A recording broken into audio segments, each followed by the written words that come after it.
Traditional mix farm. It would have been traditional at this area. We were near the sugar factory in Carlow, so it would have been a mixed system. We had 200 early lambing yaws and 60 sucklers and 50 acres of tillage. I suppose the sugar factory would have predicated what kind of system was around here, like with the early lamb and flock. And I suppose when that went, we kind of we had to readjust things, like, and I suppose it made tillage less attractive around here. For me personally, with my acreage and that. So we would have brought early lambed in January, grazed them on beat tops up to then, and fodder rape. All our tillage ground would have gone into fodder rape after barley been in, spring barley. We calved 60 sucklers in February, brought those to stores at a year old and sold them. That's basically it. 45 acres of barley and 5 acres of beet, and that's the big system we came from. 5 years really we've been thinking about and talking about, my wife and I, and would we do it and wouldn't we do it, and I suppose it was in the background there the whole time, and I suppose if it didn't, I said it was an itch that needed to be scratched.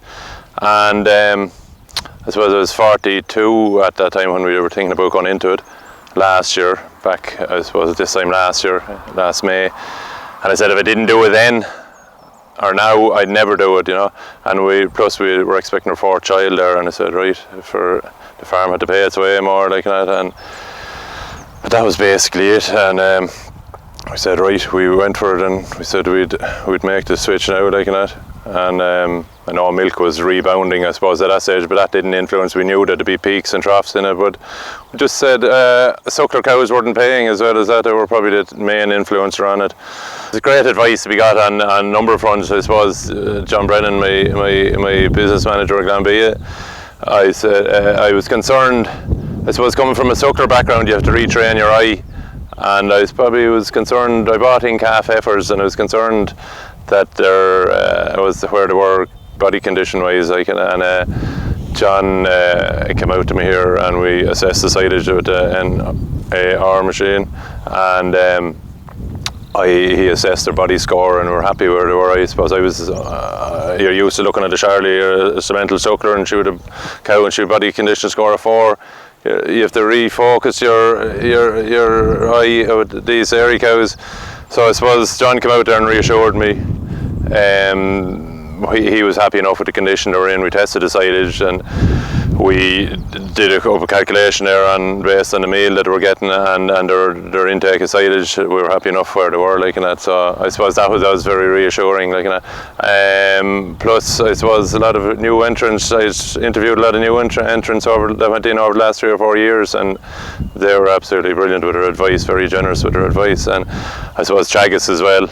There's a great service out there. Anyone hoping to go down this road, there's a man there, Patrick Going, especially dedicated to new entrants, and the advice he gave me was absolutely invaluable, very positive, and just steered me in the right direction.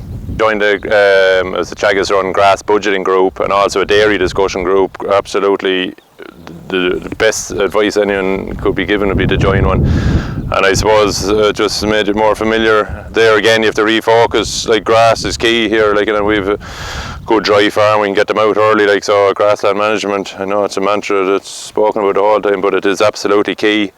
And I reseeded all my tillage ground with new grass seeds. Like, so I knew they were going to be growing a lot of grass. So it's just how to utilise that and how to manage it. And yeah, I suppose grass measuring and budgeting, like, and the pasture base website there, or app there as well, like that. So all these tools are absolutely crucial to managing grass, like, and the last week there's been a huge burst of growth. So it's a question of keeping ahead of it now at this stage, you know. I'd say we'll be looking at paddocks being taken out in the last 10 days. As it is, this was borderline enough whether graze it or take it out, but I decided to graze it anyway. But yeah, we were lucky here. We had access to our own gravel there. We was a supply up at the back of the farm. We had our own gravel, so roadways, we put in about 1.5 kilometres of roadways, like, and so that was a big cost saving to get that. So to get our own gravel, we didn't dig out, we just put them on top of the existing sod there, and they're nice to raise up above the level of the field, so we said it'd be better for drainage.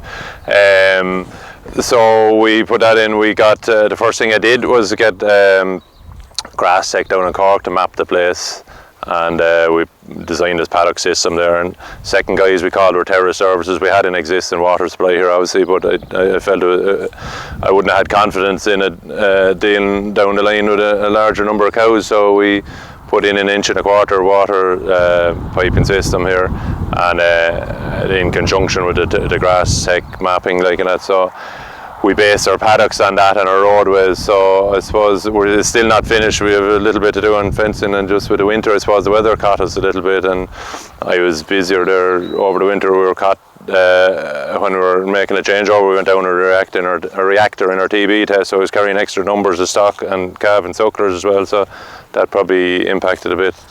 I'm a little bit behind where I should be, but that's what we've done there.